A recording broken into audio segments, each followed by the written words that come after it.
Dr. Elena Vasquez walked into Metropolitan General Hospital at 6 a.m. sharp, her scrubs crisp and her mind focused on what promised to be another routine shift in the emergency department. The morning air was cool, the hospital corridors quiet except for the familiar sounds of monitors beeping and staff preparing for the day ahead. She had no idea that in the next 8 hours, she would save 4 lives and leave the chief surgeon questioning everything he thought he knew about emergency medicine.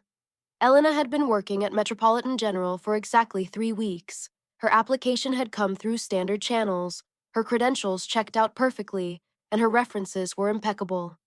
On paper, she looked like any other emergency room physician fresh out of residency, eager to prove herself in a demanding urban hospital environment. The hiring committee had been impressed by her calm demeanor during the interview and her thoughtful responses to complex medical scenarios. But Elena Vasquez was carrying secrets that no background check could uncover. The first emergency call came in at 7:23 a.m. A construction worker had fallen 3 stories at a downtown job site. Multiple injuries, possible internal bleeding, ETA 4 minutes. Dr. Marcus Chen, the attending physician, began coordinating the trauma response as Elena quietly prepared the trauma bay. She moved with efficiency that caught the attention of the nursing staff, her hands steady as she checked equipment and positioned instruments with practiced precision. The paramedics burst through the doors, wheeling in Jake Morrison, a 34-year-old construction foreman whose hard hat had probably saved his life.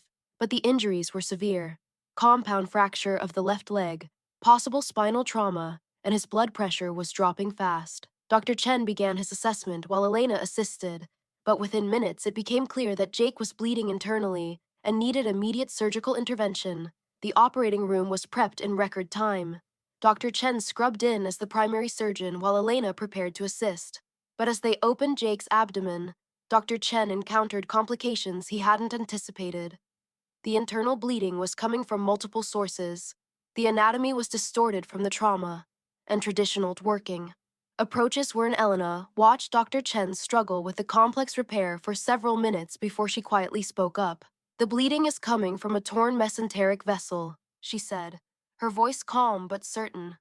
"If you approach from the lateral aspect and use a running suture technique, you can control it without compromising the bowel blood supply." Dr. Chen paused, looked at her suggestion, and realized she was absolutely right. Following Elena's guidance, he was able to control the bleeding and stabilize Jake's condition. The surgery that should have taken 4 hours was completed in 2, and Jake's prognosis went from critical to stable. "How did you see that?" Dr. Chen asked as they closed. Elena simply said she'd had experience with similar trauma patterns during her training. The second emergency arrived at 11:47 a.m. Maria Santos, 67 years old, cardiac arrest in the hospital parking lot. The security guards had started CPR, but by the time she reached the emergency department, Maria had been down for nearly 8 minutes.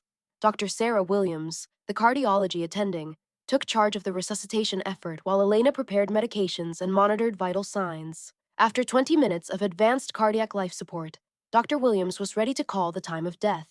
Maria's heart rhythm showed no signs of returning to normal, and the standard protocols had been exhausted. But Elena noticed something in the rhythm pattern that others had missed. "Dr. Williams," she said quietly, "look at the QRS morphology in lead 2. There's a subtle pattern that suggests the arrest might be secondary to electrolyte imbalance rather than primary cardiac pathology." Elena's observation led to a different treatment approach. They administered calcium and magnesium, adjusted their medication protocols, and within minutes, Maria's heart began beating normally again. She would make a complete recovery with no neurological deficits. Dr. Williams stared at the monitor in amazement. In 15 years of cardiology, she had never seen someone recognize that particular pattern so quickly. The third case came in during the afternoon shift change at 3:15 p.m. Tommy Rodriguez, 8 years old, had been hit by a car while riding his bicycle. Pediatric trauma was always the most challenging, and Tommy arrived with multiple injuries, including a severe head trauma that had the neurosurgery team concerned about brain swelling and potential Long Patterson, the pediatric surgeon, was term complications. Dr. James preparing Tommy for emergency surgery when Elena reviewed the imaging studies. She noticed subtle signs in the CT scan that suggested a different surgical approach might be more effective. The standard procedure would relieve immediate pressure, but Elena's suggested technique would minimize long-term neurological damage. Dr. Patterson was initially skeptical. Elena was an emergency physician, not a neurosurgeon, and her suggested approach was unconventional. But her explanation was so thorough and her reasoning so sound that he decided to trust her judgment. The modified surgical technique worked perfectly. Tommy's brain swelling was controlled effectively than more traditional methods would have achieved, and his recovery trajectory improved dramatically. What could have been a life-changing brain injury became a manageable trauma with excellent long-term prognosis. The fourth emergency of Elena's remarkable day arrived at 6:30 p.m.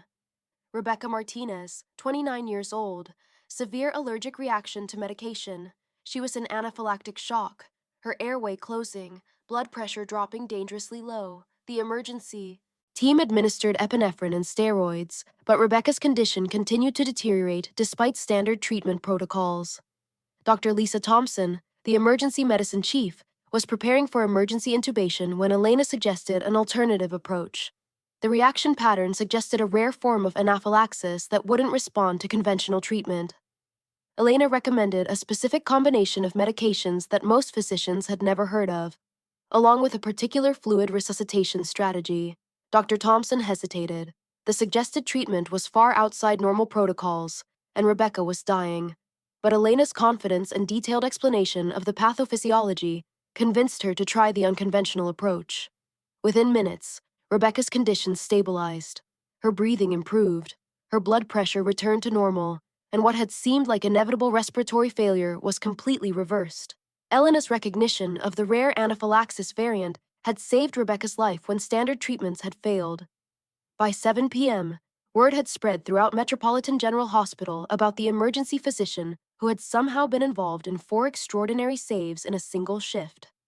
Nurses were talking about her unusual techniques, residents were asking questions about her training, and attending physicians were trying to understand how someone so new to their hospital possessed such advanced knowledge. Dr. Richard Stone, the chief of surgery, had heard enough rumors that he decided to review Elena's cases personally. What he found in the medical records didn't make sense. The techniques she had suggested, the patterns she had recognized, the treatment approaches she had recommended. These weren't standard emergency medicine protocols. They were advanced specialized techniques that took years to master, requiring experience with rare cases and complex trauma scenarios that most physicians never encountered. Dr. Stone pulled Elena's personnel file and studied her credentials more carefully. Everything appeared normal. Medical school at a reputable institution, residency completed at a well-regarded hospital, board certifications all in order. But the gap between her documented training and her demonstrated expertise was impossible to explain. "Where exactly did you complete your residency?" Dr. Stone asked when he found Elena completing paperwork at the nurses' station.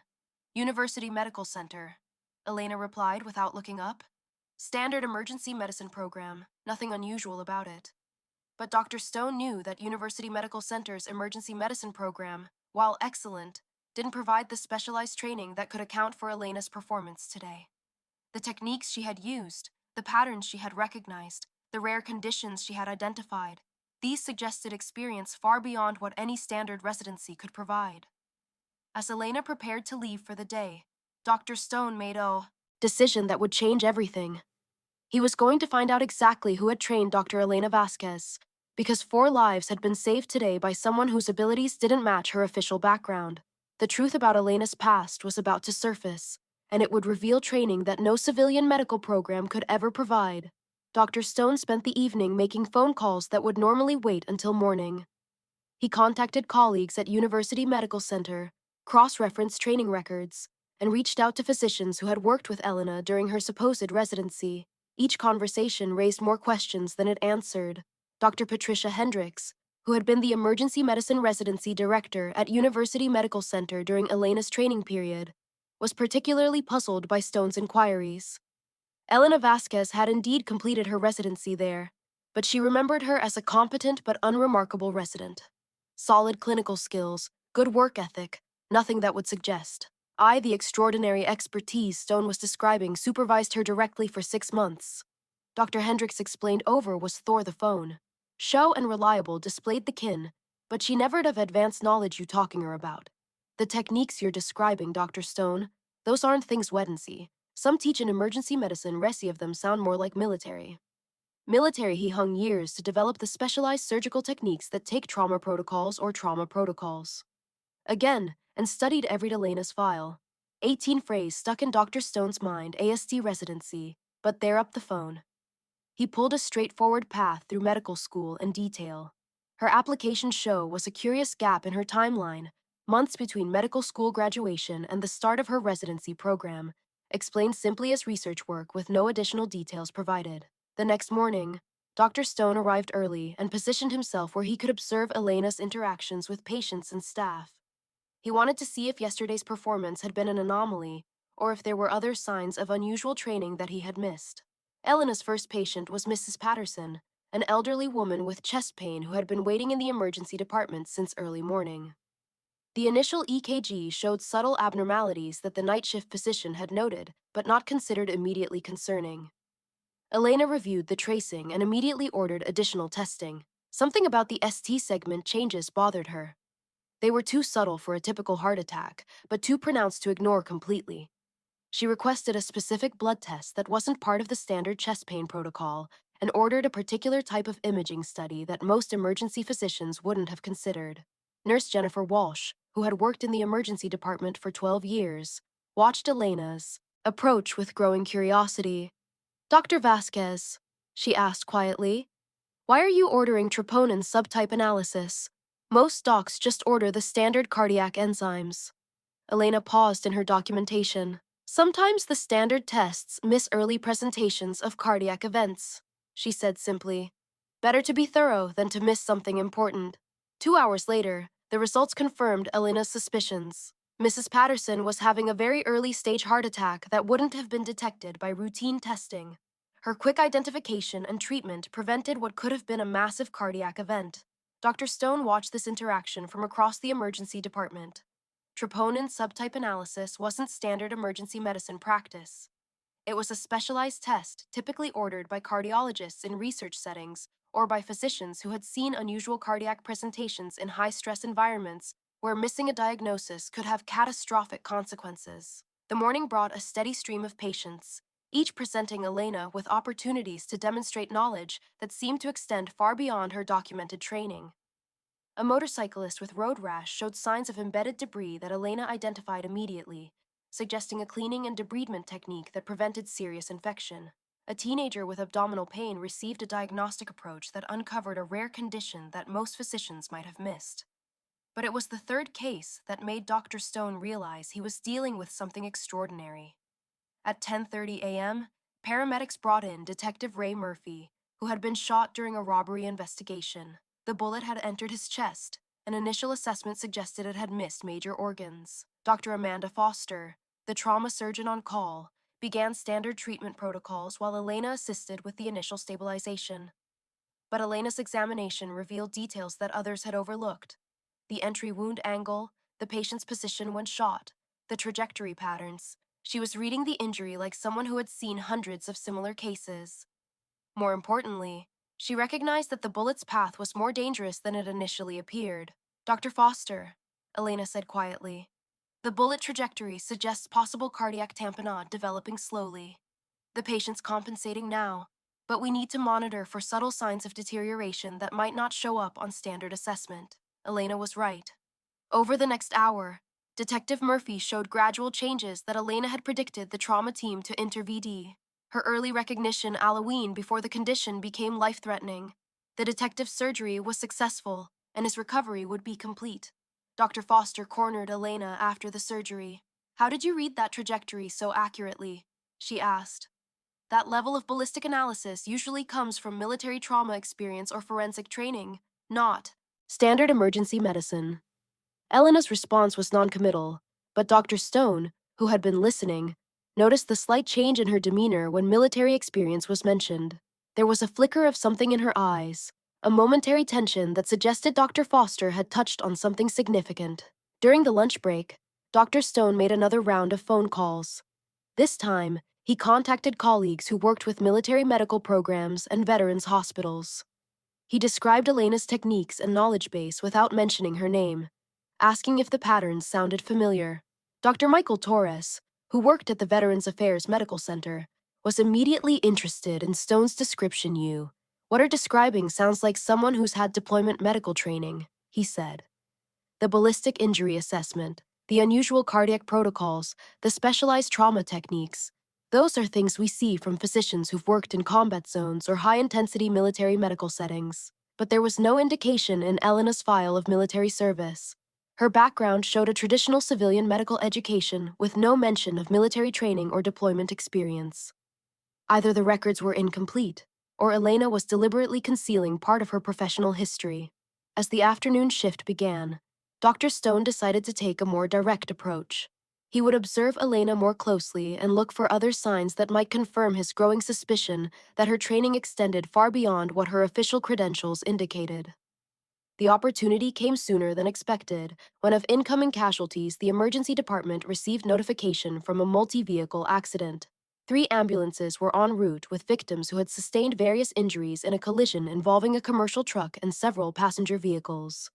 Elena's reaction to the mass casualty notification was immediate and telling. She began organizing the trauma bays with military precision, assigning specific roles to staff members and coordinating resources in a way that suggested experience with large-scale emergency situations. Her approach was systematic, efficient, and unlike anything Dr. Stone had seen from other emergency physicians. The first ambulance arrived with a family of 4, parents and 2 children, all with varying degrees of injury. Elena quickly assessed each patient and made triage decisions that prioritized treatment in exactly the right sequence. Her ability to rapidly evaluate multiple patients and allocate resources efficiently was remarkable, suggesting training in mass casualty management that went far beyond standard emergency medicine education. As the second and third ambulances arrived, Elena's coordination of the entire response became even more impressive.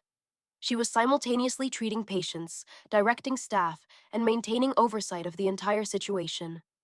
Her command presence and organizational skills were those of someone who had managed complex medical operations under extreme pressure.